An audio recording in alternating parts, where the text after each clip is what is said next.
Selamat sejahtera kepada Dr. Sulaiman. Saya Jun daripada kumpulan 5 ingin membentangkan poster yang bertajuk Sayangi Sungai Kita.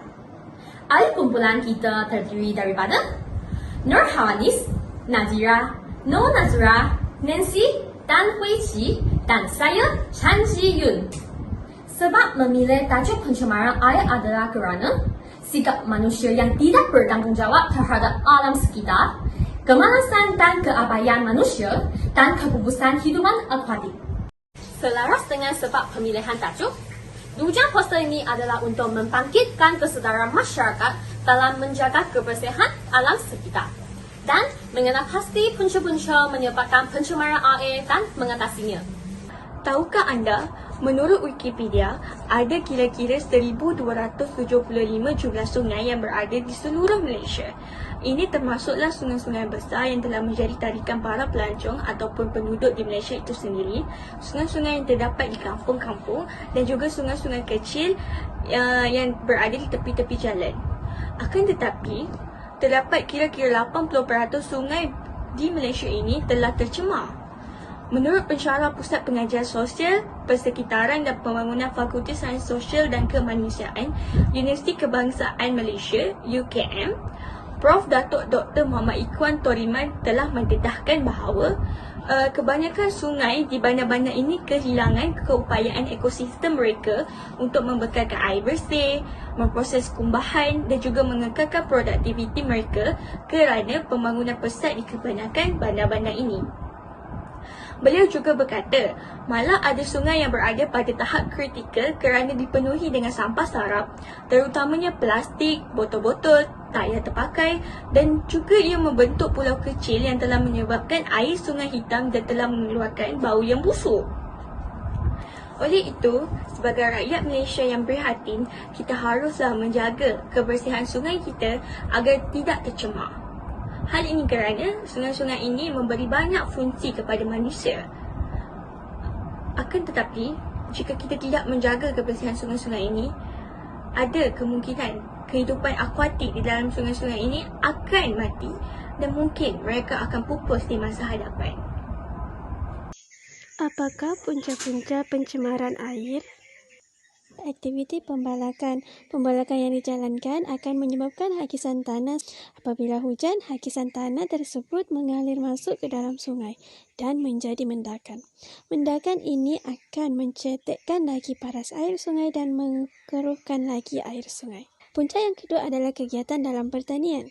Racun perosak disembur untuk membunuh haiwan perosak. Namun, apabila hujan, sisa-sisa racun perosak akan mengalir ke dalam sungai. Oleh itu, air sungai yang mengandungi sisa-sisa racun akan tercemar.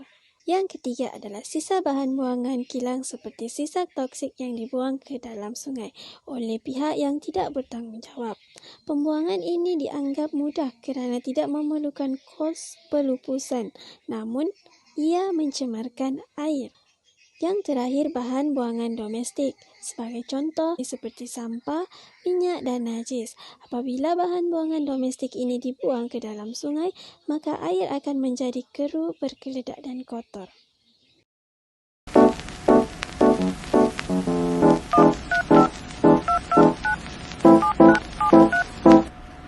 Nak tahu tak apa kesan-kesan pencemaran air? Jom kita tengok.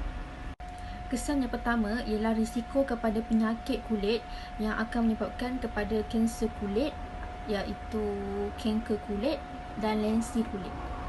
Kesan yang kedua ialah akan menjejaskan keindahan alam kerana sudah diganti dengan pemandangan yang dipenuhi dengan sampah sarap yang kotor dan busuk.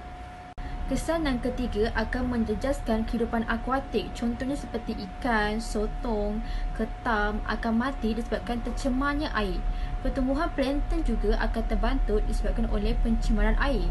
Kesan yang keempat akan menjejaskan sistem air bawah tanah kerana tercemar dengan bahan-bahan seperti logam berat, bahan kimia dan lain-lain. Kesan yang kelima ialah menjejaskan kualiti air kerana bahan-bahan toksik yang bercampur dengan air sungai ataupun tasik secara tidak langsung akan menyebabkan atau mempengaruhi kualiti air yang bersih menjadi kotor. Dan kesan yang keenam ialah banjir kilat. Hal ini disebabkan oleh sistem saliran yang tersumbat dengan sampah sarap dan sisa binaan yang dilepaskan ke dalam sungai ataupun tasik yang akan menyebabkan banjir kilat secara tiba-tiba. Sumber air merupakan salah satu keperluan asas jahadah kita. Ia sangat penting dan memberi banyak kegunaan dalam rutin kehidupan seperti kegunaan domestik, pertanian, pengairan dan sebagainya.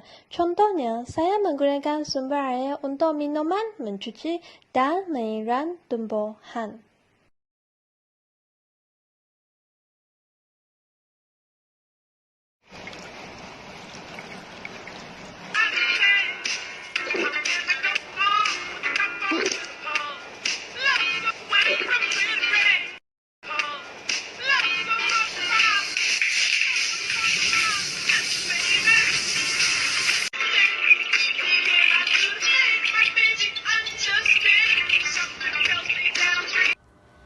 Seterusnya, langkah-langkah. Pertama, penguatkuasaan undang-undang seperti Akta Pemuliharaan Tanah 1960, Akta Kerajaan Tempatan 1976, Akta Kualiti Alam Sekeliling 1974.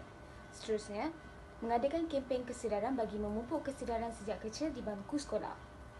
Ketiga, menghijaukan kawasan di sekeliling seperti perancangan kawalan bagi kawasan-kawasan tertentu, perancangan struktur dan perancangan tempatan. Konklusinya, selepas mengetahui punca dan kesan bagi pencemaran air, langkah untuk menyelesaikan masalah ini juga perlu dilaksanakan dengan segera. Akhirnya, kita berharap poster ini dapat meningkatkan kesedaran manusia terhadap menjaga alam sekitar. Manusia dapat menekankan isu fenomena pencemaran air dan menghargai sumber air dengan pemikiran aliran falsafah dalam rutin kehidupan. Sekian, terima kasih.